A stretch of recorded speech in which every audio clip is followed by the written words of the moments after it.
a little bit right if it's right down the right field line. The 1-0 up high again. O'Reilly starting to consistently miss and live in the upper quadrant of the strike zone, trying to induce a lot of pop-ups. Also missing a little bit high. This one sailed to the backstop. Well, with that one, she was not on the same page with DeCampbell. That one slapped through the 6-hole into left field. A single for Bella Jimenez. And I think that shows why O'Reilly's working the top of the zone, because you drop a ball down to the hips where Bella Jimenez loves to swing, and you're going to find yourself with runners on base. Here comes Caitlin Perucci for the Jumbos. Career 403 hitter. Slaps one to the right center gap. That one's going to roll for a while. Jimenez rounds second. She'll stop at third. Perucci with a one-out double. And the Jumbos have second and third with one out. Okay, stop me if you've heard this before. Jumbos was second and third, one out. We were here 2 innings ago. The Jumbos were not able to get anything. This time it's Haley Lineback's turn to step up in a big moment. Yeah, and a really, really nice piece of hitting there from Perucci, slapping that ball to the right center field gap, taking the outside fastball. A lot of what hitting is taking what they give you, and she did a really nice job of that there. Lineback fouls off the first pitch, 0-1. Lineback had herself a double her first at-bat today, but was stranded on base. Lineback from Wantagh, New York, the junior infielder.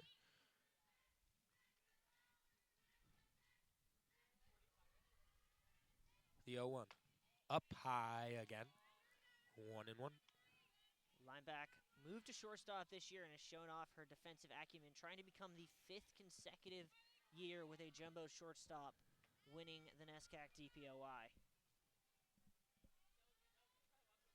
The 1-1 from O'Reilly. High again. She wanted that call, did not get it. A little bit inside, a little bit up for the home plate umpire. Yeah, I think Count the height moves was to good on 2-1. that, but I think it was just a little too close to Lineback to get the inside of the zone. Lineback takes up high one more time. A really consistent theme now. And you got to believe that these Tufts hitters are thinking in the upper portion of the zone, trying to drive the ball, stay on top. Don't pop it up. They know what her approach narrow her is. strike zone here. Dropped one down there into a really good pitch, down and away. Lineback did whatever she could to just foul it off. 3-2, not much you can do with that pitch. No, not much you can do with that one. Kind of surprised she swung at that with the 3-1 count and Oliva on deck. Yep. 3-2, got to do a job here, put a ball in play, score a runner. Lifted into shallow right field. We'll see if they tag. Here comes Jimenez. The throw from right fielder is on line, and Jimenez halted before she could even make it halfway down the line. A really strong throw from the right fielder there. That's Moore in right, holding Jimenez at third. And the Jumbos are once again in grave danger of getting into second and third, one out, and not scoring. Oh, there is one batter who could change that very fast. That is Heaven Oliva, the Jumbos' leading power hitter with 7 home runs on the year, and that might just be 8. Oliva, drive, deep left field, caught just in front of the warning track. Almost an all-time call from Riley Daniel, but instead, the 3rd out of the inning. Jumbos trailing 2-0. Will step aside at the end of 3. The bottom of the 3rd for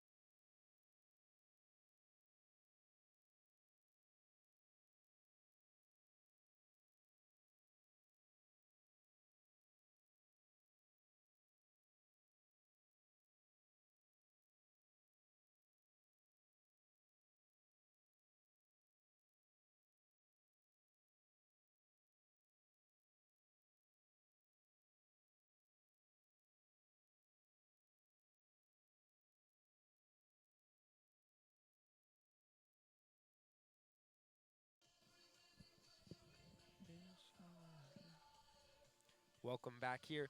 Top 4 in Medford, Massachusetts. Some good tunes in the background, good vibes all around. A really pleasant Tuesday afternoon, a little bit brisk, but the sun is out and shining. Spring is in full blossom. Tufts campus is alive. We've got ourselves a close game, 2-0. Tufts trails going into the top of the fourth. First pitch from DeCoco, called a strike. Takoko doing a good job at bending but not breaking. Really nice defensive play from DeCoco, ranging to her right, going down to a knee, grabs the liner, Well, that Harrison snags it off the ground, throws to first, one away. is why she's been a 3-time NESCAC on the NESCAC All-Defensive team as the pitcher, because she can do things like that. Yes, she's a great pitcher, but she can also field the infield like she's a shortstop.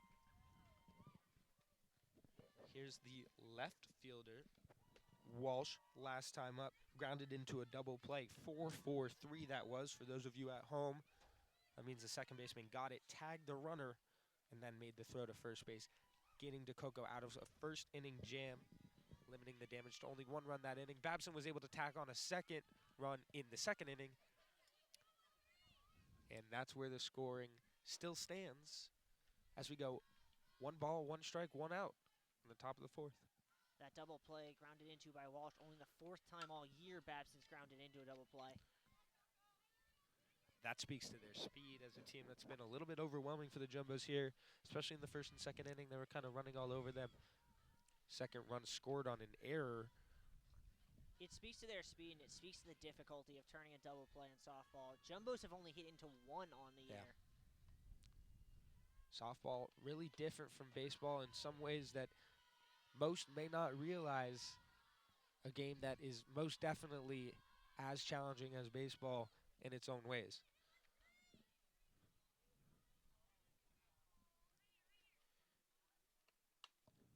The 2-2, fouled away. Okay, I swear on the last 2 swings, Walsh has been out of the box by the time she started her swing. The art of slap hitting. Another thing you don't see in baseball at all. I used to be very good at it, but then they told me I couldn't do that or I'd get called out. Yeah. It's something super unique to the sport and a really difficult thing to do as she executes perfectly there, just throwing the hands at that inside pitch, looping it over the shortstop's head into shallow left center for a 1-out single. That's just great 2-strike hitting. Takes the ball on the outside, just slaps it over the head of lineback.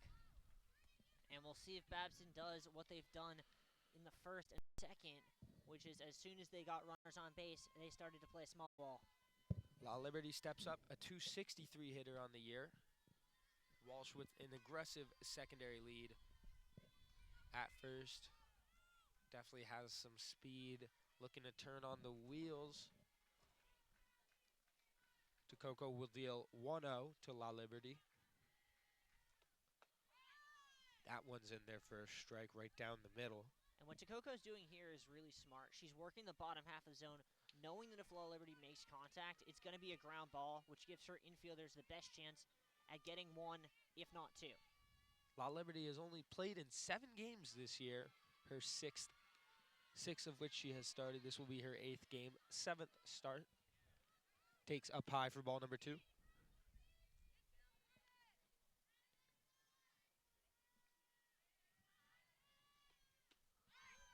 Swing and a miss on the 2-1. Count evens up at 2-2. Tacoco's going to go high here. She's been alternating the eye level on her pitches here to La Liberty, not allowing her to track it well. The 2-2. Dribbled back to DeCoco. She'll go the long way to second base. Bit risky, but she's able to get the out. And as you said, all NESCAC defensive teams showcasing it here, helping herself out with 2 of the 2 outs here in the top of the fourth. She has them both, and that's a really good job there from Haley Lineback, using that experience as the first basewoman to stretch on the second base back, make sure they got the bang-bang play. First pitch from DeCoco in there for a strike. Now batting number 9, McCall. She grounded out to the second baseman last time up in the top of the second. This one's dribbled right back to the Coco, and that's not where you want to hit it. She makes the play without any problems, creates all 3 outs for herself that inning, and sets the Babson Beavers down. We'll go to the bottom of the 4th. Tufts trailing 2-0. No Jumbo errors, 1 Babson runner left on base.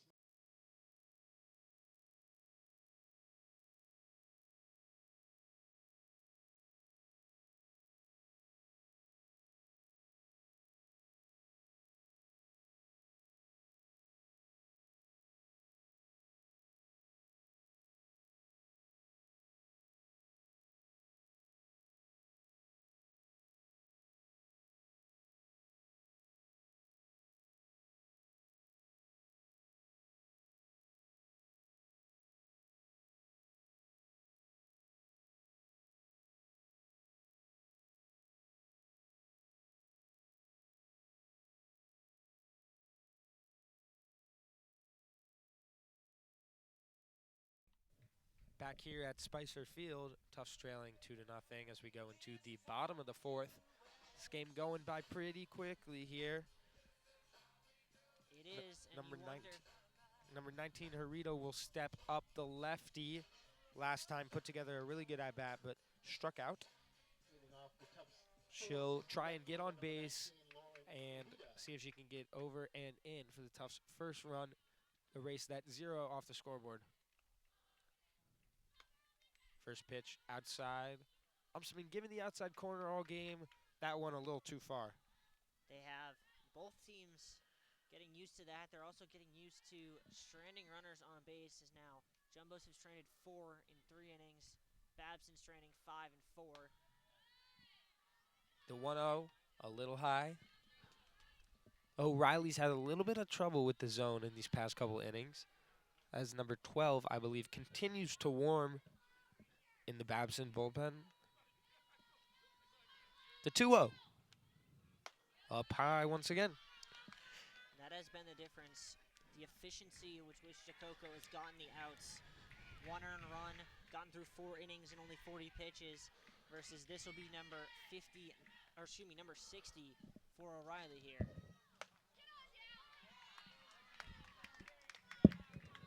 The 3-0. The 3-0 up and away. A 4-pitch walk to start the inning for the Jumbos. Harita reaches. Now Slayton, the catcher, steps up looking to do some damage. Slayton, a traditional clutch hitter for this Jumbos team. Skies that one into shallow right center. As you pointed out early, the wind kind of taking that one. Yeah, packed out there in center. Started back, went left, then realized she had to come in and to the right to go get that ball. Yeah, able to make a somewhat difficult play look relatively easy. Pack has held it down out there all game, as Sewell will step up the DP for the Jumbos today, wearing number 12. Outside fastball slapped to left field, stumbling a little bit, but ultimately making the play is Walsh. Made that one look a little bit harder than it had to be, but the out is recorded nonetheless. I want to know how Pack got there. I mean, Pack would have caught that if it had been caught by Walsh, and Pack started straight away center field. Yeah, her speed is really overwhelming here. She looks like she can cover a ton of ground, especially in a little bit of a smaller outfield here at Spicer. Once again, O'Reilly misses up high.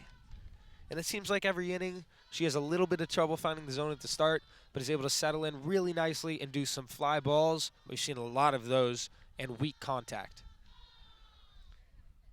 Up high again, runner goes. Throw goes into center field. Shortstop a little late on the coverage. Harita had it all the way. Good job there with the delayed steal. Waited to see, realized there was no one covering second base back, and she took off. Now a runner in scoring position for the third of 4 innings with 2 outs. See if the Jumbos can cash in. That's been the story of today's game so far. That one is lined into center field. Once again, Pack makes the play. Jumbo's 5th runners left on scoring position. We'll go to the top of the 5th. Babson 2, Tufts 0.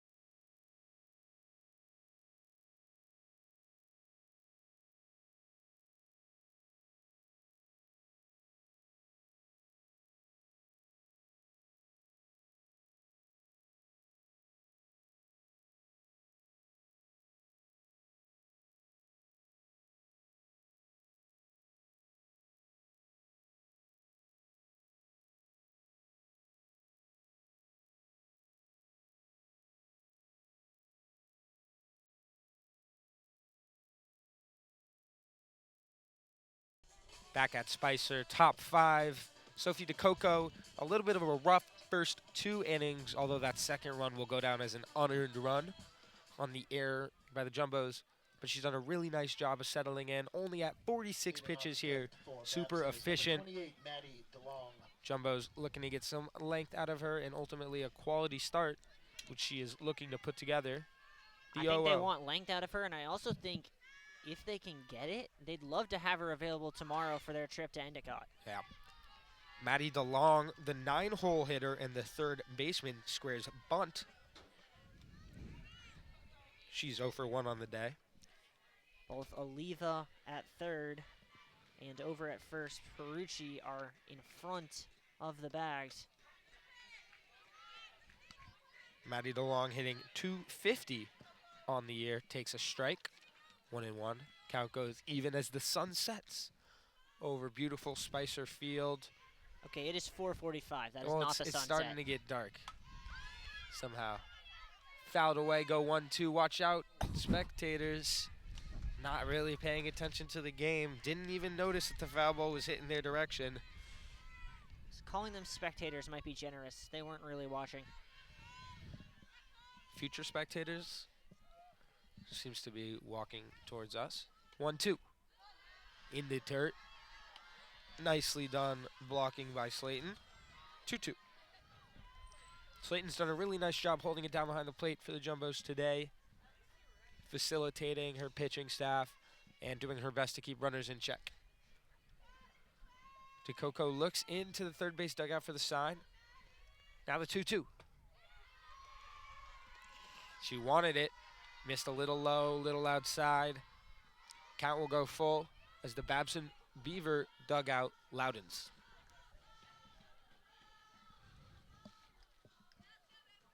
Top of the 5th, nobody out, the 3-2. Fouled away, really nice pitch there from DeCoco, painting the outside corner. Nice job by DeLong to fight that off. See another pitch. DeLong just threw her hands at it. Knew she couldn't do anything with it, but knew that if she let it go, it would be strike 3.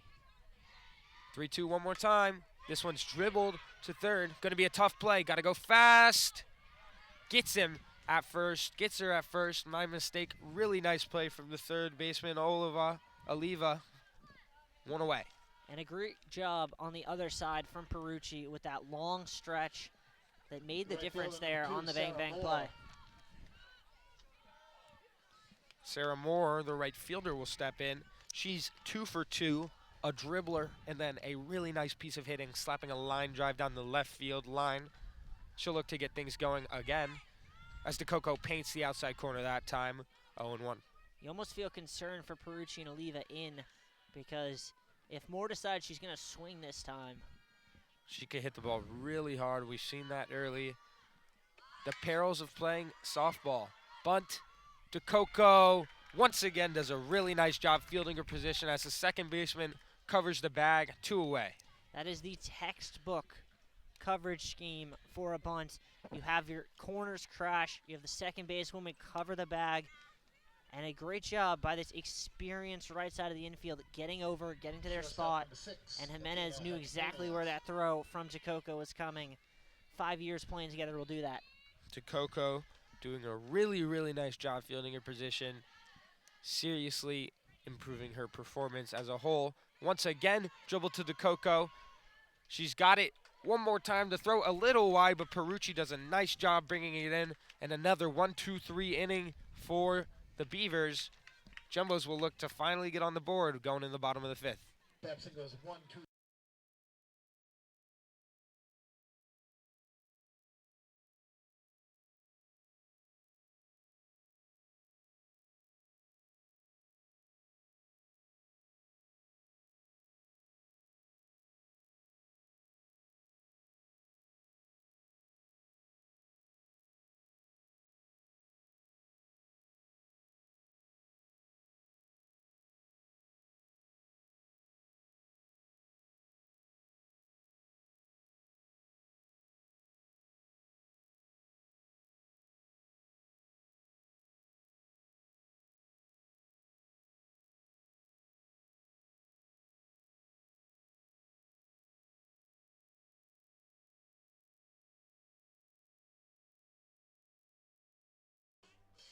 Bottom 5 here.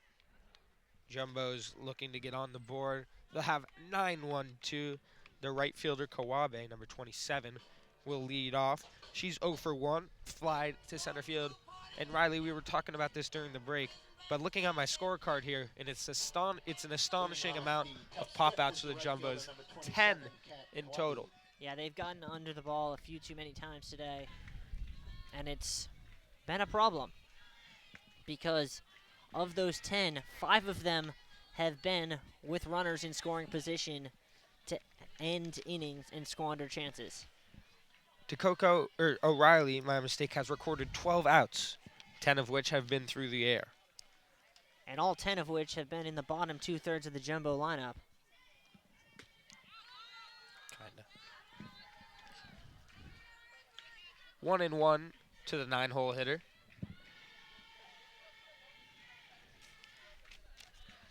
Kat Kawabe hitting .302 on the year.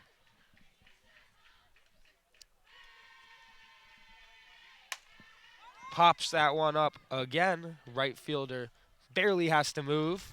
One gone. That's 11 of 13. Yeah, it's becoming a statistically significant pattern that the Jumbos just seemingly cannot avoid getting under these pitches from O'Reilly. Bella Jimenez steps up as we go back to the top of the lineup. She's 1 for 2 with the single to left. Came into today hitting a stellar .347. First pitch. Nips the outside corner. Generous. If I do say so myself, that probably was a little bit too far outside for Bella Jimenez's liking and this Tufts Jumbo's coaching staff. 0-1 nonetheless. This one slapped to right field. Really nice job by the right fielder. That's Sarah Moore making a running grab. That's 2 away. That one, less pop-up, more of a line out. She squared that one up. Just a nice play by the right fielder who was already shifted down the right field line. And a big play for Moore because if that gets past her, that's at least 2 bases, and with Jimenez's speed, it's probably 3. Jumbo's in peril of going down without scoring one more time. First pitch just misses, up and away.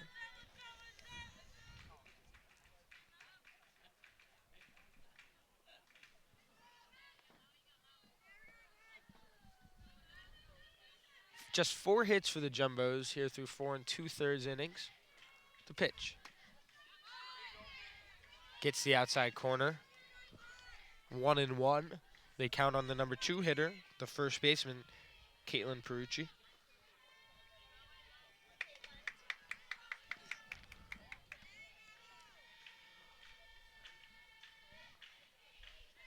The 1-1. A curveball, little bit of a hanger. Perucci able to slap that one into left field. And you saw O'Reilly went away from her fastball, her riser there, tried to sneak an off-speed by Perucci, and Perucci was having none of it.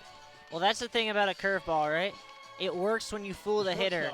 Everyone inside Spicer saw that on the release as an off-speed pitch, including Perucci, and she just waited, timed it up, and sent it into left field. Leinbach now with 2 outs. Delayed steal, might be in trouble. Throw gets away from the shortstop. She's able to reach on a stolen base. Nice job from Perucci to get a runner back into scoring position once again. That's going to be 3 consecutive innings where the Jumbos have had runners in scoring position with 2 outs.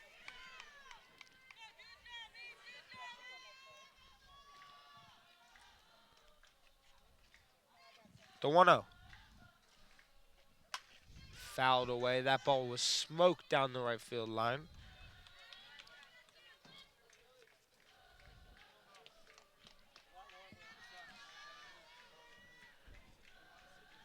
Jumbo's trying to avoid stranding a 6th runner in scoring position. The 1-1 to the 3-hole hitter. Too high for the home plate umpire this time. Count goes 2-1.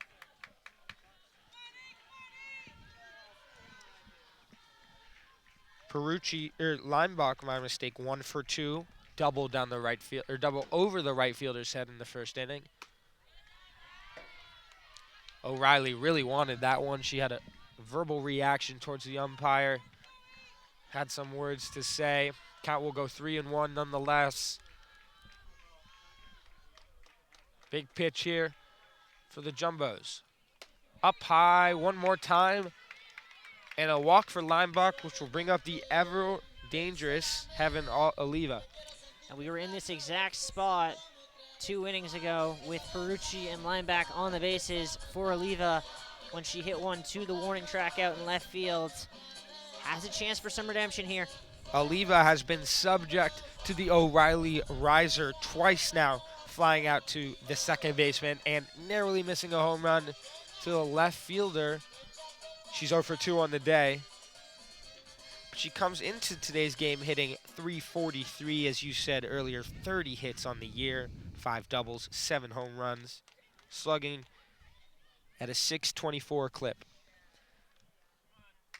But she doesn't need to worry about any of that right now. She just needs to find a way to get a ball really just down on some green, and at least one will score.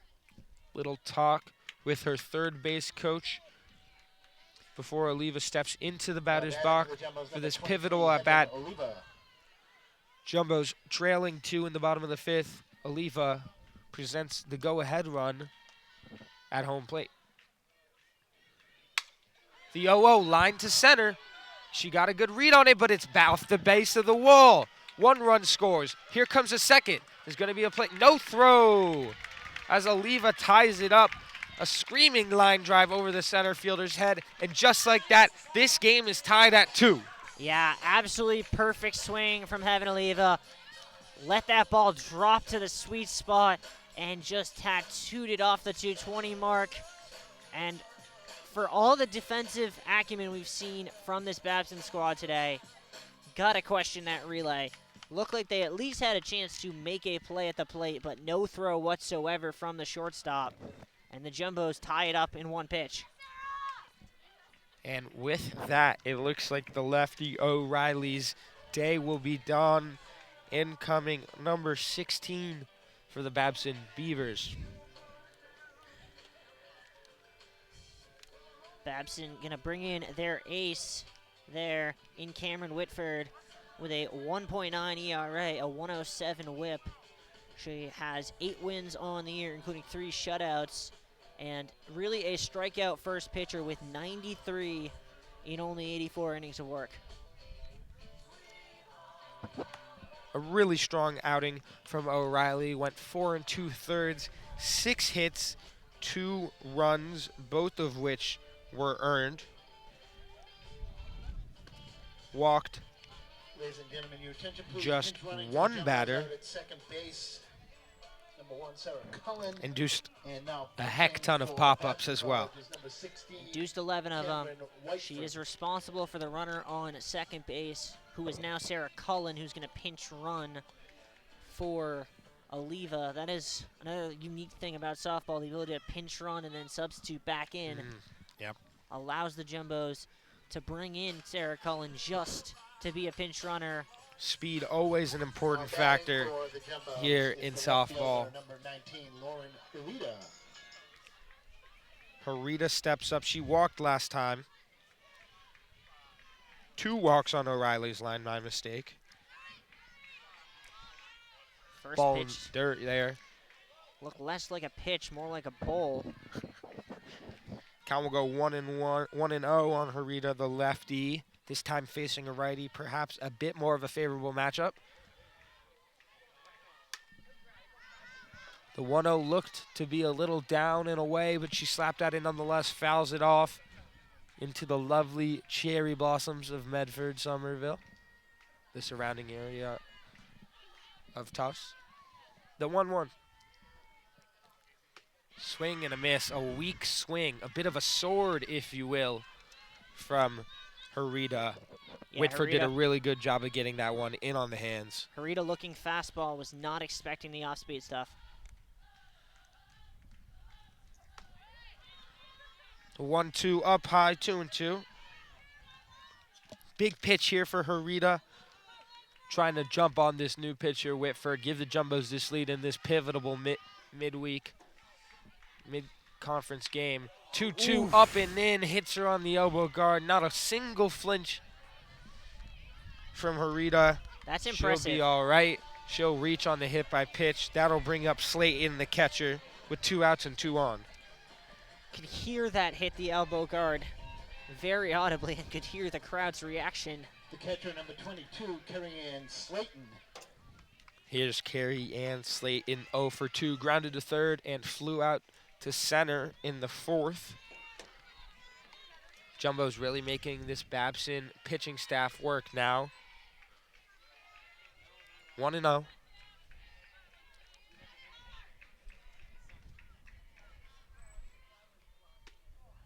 The 1-0 down low, 2-0. Slayton now in the driver's seat to do some damage.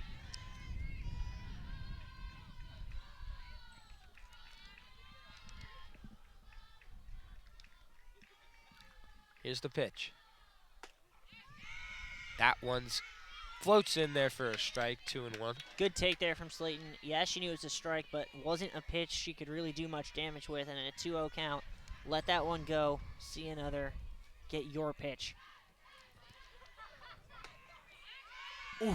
2-1 gets the inside corner to the disdain of my partner, Riley Daniel. And I'm sure to those Tufts faithful in the third base dugout and watching from wherever you are. The 2-2. Up high. Slayton wanted nothing to do with that one. Count will go full. Runners will be released. 3-2, 2 outs. It was a big pitch. Runners going, so any ball in a gap is going to score 2 without question. The 3-2. Lined foul just outside the third base bag. Slayton will see another. Babson saves 2 runs by about 6 inches there, because if that second bounce lands on the chalk, both Perucci and Harita are scoring. The 3-2 one more time. Lined up the middle, base hit. Here comes a pinch runner, she'll score. Harita goes to third on a bobble by the second baseman, and Slayton makes it to second. Huge 2-out hitting from the Jumbos as they've scored 3 runs in the bottom of the 5th, stormed all the way back, and have taken the lead. And a big, big inning from the Bows. I mean, it's easy to forget, but they had no one on with 2 outs in this inning and have strung all of this together with 2 outs. 3 runs in and looking to make more. Here's the lefty, Maddie Sewell, looking to tack on. First pitch misses up high as Whitford has had some trouble with the zone coming out of the bullpen.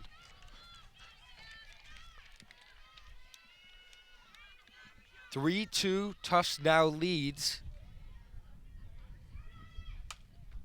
That one is weak contact. Catcher's gonna have a play. Bounces out of her glove as she tried to make a sliding grab. Would have been a really difficult play. Good effort there for DeCampello. Ultimately unable to make the play, and another chance coming for Sewell. And you know how the squandered opportunities have come back to cost the teams here on on Spicer this year. The 1-1 fouled back through the wickets of the catcher and the home plate umpire, 1 and 2.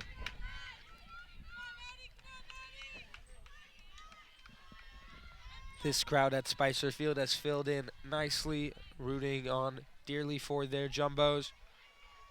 Good away crowd as well for the Beavers. Babson always travels well. The 1-2 swung on and missed. Whitford gets out of the jam. But before that, the Jumbos take the leads on 4 hits, 3 runs. They'll leave 2 runners on base, 1 runner on base. We'll go to the top of the 6th. Jumbos 3, Beavers 2.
We go bottom 6 here. DeCoco now pitching with the lead, an opportunity to become the winning pitcher today. The catcher number 18, Bell DiCampello. As you just heard from our PA announcer, Belle DiCampello will lead off. For the Beavers, the catcher, she's 1 for 2, a single to right field, and grounded out to the second baseman. First pitch from DeCoco, in there for a strike, 0-1. We've got action here in the bottom of the 6th, top of the 6th.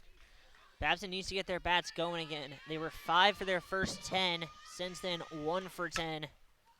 Grounded to the shortstop, nice and easy, makes the throw across the diamond, 1 away. And a lot of that has been because of plays like that. DeCoco doing such a good job at inducing weak ground balls, trusting in herself and her fellow infielders to make the plays. It's interesting, Riley, between DeCoco and O'Reilly, the 2 starting pitchers for today's games. We've seen 2 completely different styles of pitching. DeCoco looking to induce contact on the ground. Many, if not all, except for 1 of her outs have come via the ground ball, while DeCoco induced 11 of 13 outs via the pop-up. That was O'Reilly, my mistake.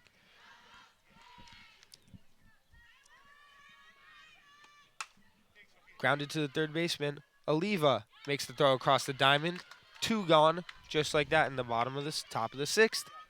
Well, Beavers down to 4 outs. For a better start to the inning than 2 pitches, 2 outs for DeCoco. Excuse me, 3 pitches. For Babson number 8, Charlotte Raymond. Charlotte Raymond, the first baseman, will step up. She's 0 for 2, 2 ground ball outs, 1 to the second baseman, 1 back to DeCoco. First pitch, slap down the right field line. Diving attempt made It's a good effort by there. Kawabe. Unable to come up with it. A valiant effort nonetheless. That is that weird quirk of the Spicer Field dimensions where there's that. Every field has one. Okay, but how many fields do you know that just have a little U cutout in the right field line? Well, it just makes for some super exciting plays, doesn't it? It does. It's difficult to really hit one on the ground that'll end up in that corner. So the way that that corner really affects plays is just extra space for a fielder to go make a play in the corner on pop-ups. Nah, you get enough spin on a ball. You're not going to get a lefty to put a ball down in that corner, but countless times I've seen righties going the opposite way with an inside-out swing that just kicks off that line and goes into the corner. I stand corrected. To the seniority of Riley Daniel, one of JumboCast's all-time greats. The 1-1 slapped again. This time Kawabe makes the catch, and a nice and easy 1-2-3 inning for DeCoco, putting herself in a really good position to finish this one out. We'll go bottom 6, Tufts 3, Babson 2.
Back here in the bottom of the 6th, Jumbos will send up Newman, the center fielder, to start the bottom of the 6th. She's 0 for 2, 2 pop-ups versus O'Reilly, but now a totally different pitcher in here, the righty Whitford, one of Babson's best pitchers, but had a little bit of trouble getting out of that bottom of the 5th. First pitch, it's called a strike. Just nipped the outside corner according to the home plate umpire. He's been consistent, I'll give him that. That's all you can ask for. It may be difficult for the first 2-3 innings, but if they're consistent, then they're really doing their job well. All umpires have different zones. That one I have a problem with because if the first one's a strike, then that one should be too low to be strike 2. Well, not all umpires are perfect. The 0-2 from Whitford. Really nice job of fouling that one off. Almost makes its way onto the tennis courts. Do they replay the point if someone gets hit with a softball? It's a great question. I wonder how many times a ball. It's pretty difficult to hit one over into the tennis courts because it's a tough angle and you got to get it pretty high right off rip. 0-2 missed down and in. If anyone at home knows the answer, put it in the chat. Let us know. If a ball gets hit into the tennis courts from a softball field, does it stop the point? The 1-2 swung on and missed. Throw down to first as that ball skipped in the dirt. Newman didn't even make an attempt to run. That'll be one away. K, and then 1, 2, 3, put out. Kat Kawabe now. She's 0 for 2, 2 pop-ups as well. Bit of a recurring theme for those who faced O'Reilly. Riley, speaking of O'Reilly, you said this earlier in the game. She did a really nice job of holding the lead, but Babson had countless opportunities to extend their lead, and we knew that this Tufts talented team would not be held scoreless for an entire game. Babson unable to capitalize on the runners in scoring position, and Tufts ultimately was able to break through. Now they just have 3 outs to work with, trailing 1. They do, and I think you look at the 5 runners they squandered on the bases and the opportunity they squandered in that second inning with the double play. You just think about it, and there probably should be at least 2, or was that the first inning with the double play? At least 2, maybe more Babson runs on the board, but this is a game of fine margins, and it's about what you can do with the opportunities. Kat Kawabe, the 9-hole hitter, swinging 3-0. Do with that what you will. It was a choice from Kat Kawabe. Not sure her coach will be too satisfied with that decision. You can actually see Lauren Epstein giving a bit of a finger wag at Kat Kawabe. Yeah. Usually a no-go swinging 3-0 unless it's not a close game or you're playing like Barry Bonds. So maybe Heaven Oliva gets the green light, not Kat Kawabe. definitely not the 9-hole hitter. And that pitch changes the whole at-bat. She's able to drop one in there, 3-2, now in peril of going down.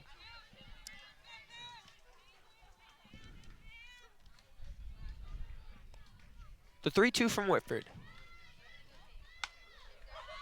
Looped, Whitford calling everyone else off. And just like that, a 3-0 advantage count turns into a weak pop-up to the pitcher. Discipline. It was a problem in that at-bat for Kat Kawabe. Kawabe's 3rd pop out of the game. This will go back to the top of the lineup at bat number 4 for Bella Jimenez. She's 1 for 3, flew out to center, lined out to right field. It has a single to left center. That line out to right field in her last at-bat was a real nice piece, but Moore just tracked it down. Really nice play by Sarah Moore in right. And you can see Moore is already like 2/3 of the way to the line. And shading shallow as well. Jimenez pops that one up. The shortstop's under it. And an easy 1-2-3 inning for Whitford. And we'll go to the top of the 7th. DeCoco looking to get the complete game and win for the Jumbos. 1, 2, 3 in the bottom of the 6th.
Back here for the top of the 7th. DeCoco looking to shut it down. She's gone 6 innings so far, 6 hits for the Beavers, just 2 runs scored, only one of which was earned.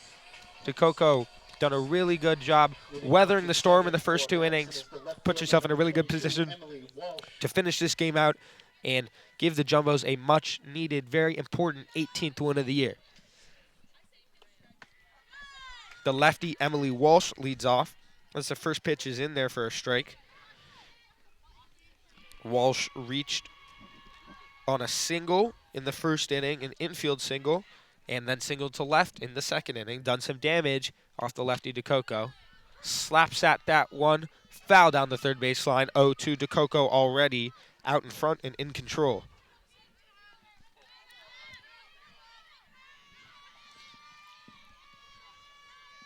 DeCoco hasn't shown much of an off-speed today. Would be an interesting spot to see it. 0-2.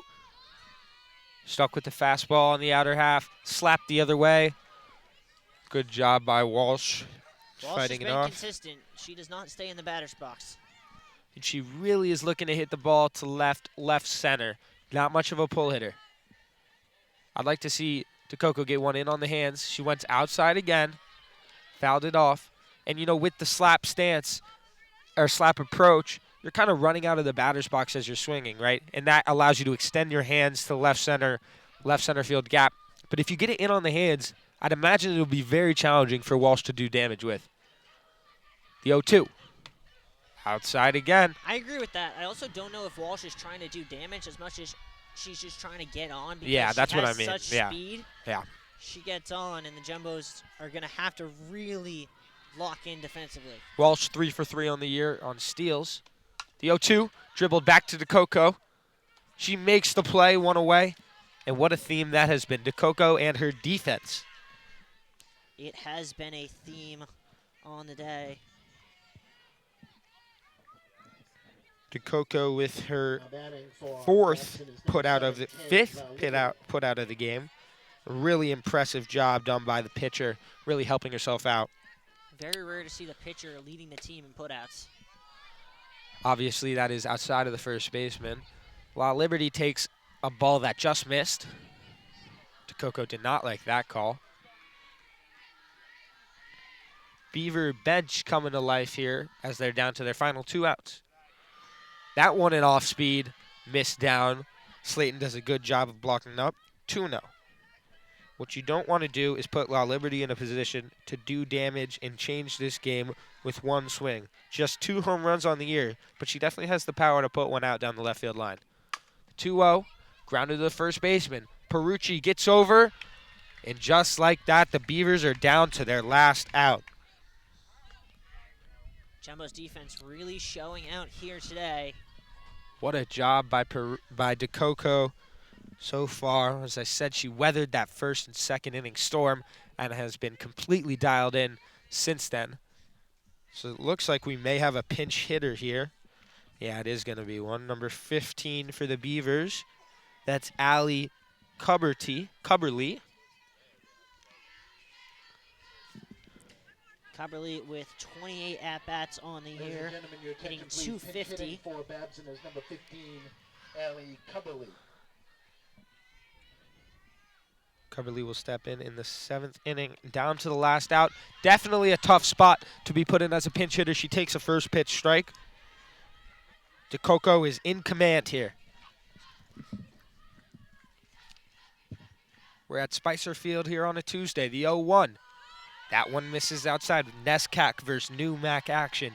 Huge implications for an at-large bid as both these teams coming down the stretch of their season going into their respective conference tournaments, which will be very competitive. Jumbos just need one more out. The 1-1. Fouled away. Beavers, just like that, down to their last strike in one of the quicker softball games of my life.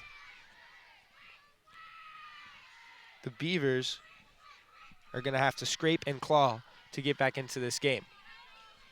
The 1-2 from DeCoco. Just missed outside. And you can tell Coach Laura Epstein wanted that. She steps out of the dugout, tries to have a word with the home plate umpire. Shortstop and second baseman both on their knees, begging for the call. DeCoco will go back to work. 2-2.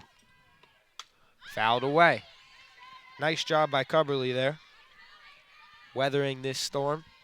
That's what you got to do if you're Carberly. Just get one more pitch and one more after that.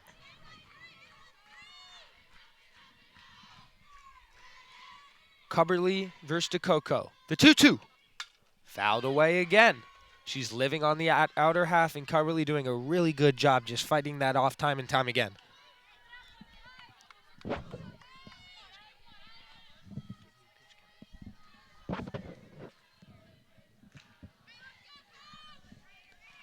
Two now.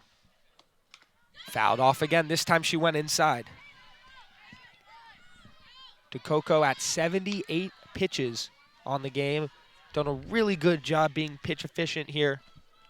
Cubberly, I believe this will be the 8th pitch of the at-bat. The 2-2 one more time. Strike 3! Got the outside corner. A complete game win for Sophie DeCoco. Does a really nice job weathering that first and second inning storm. Jumbos win 3-2. Yeah, I mean, you can't ask for a really better performance on the mound from DeCoco. 1 earned run, just the dominance. 80 pitches needed to get through 7 innings here against the Beavers. And for the Beavers, it was a good start. But the dam just couldn't hold. The Jumbos flooded it there in the 5th. And you're going to think, if you're Babson, back to those opportunities with 2 outs and the number of runners you left on base. Sophie DeCoco, a really, really nice job. She goes 7 innings, 6 hits, 2 runs, 1 of which was earned. Riley, let's talk about the implications this has for this Tufts team going down the stretch, looking for an at-large bid. Well, they are now in an at-large bid spot. Now 2 spots on the good side of the cut line, but that line is constantly moving with results elsewhere. By this time tomorrow, it could be completely changed, but the Jumbos do know there are a couple things that they can take with absolute certainty. That is, they will finish up their NESCAC schedule in the next 2 weeks. They go to Endicott in a non-conference matchup tomorrow. Then home for Senior Day here against Hamilton in a doubleheader Saturday. A final 2 non-conference games against Brandeis next Tuesday before they go to Bates. The Jumbos do know, because they have the least number of losses of any team in the NESCAC in conference play, that if they win out, they control their destiny and they could host an NESCAC tournament here, which would give them the opportunity, if they can just win out, to not have to worry about an at-large bid and just go directly in as the NESCAC AQ. Yeah, and so this Jumbos team will now move to 18-3, 8-1 in home. They've done a really good job holding down the fort here at Spicer.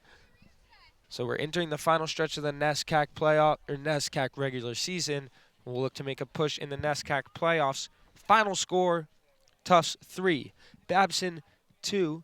For Riley, Daniel, and the rest of my JumboCast crew, I'm Harrison Sturberg. Thanks so much for tuning in, and have a great day.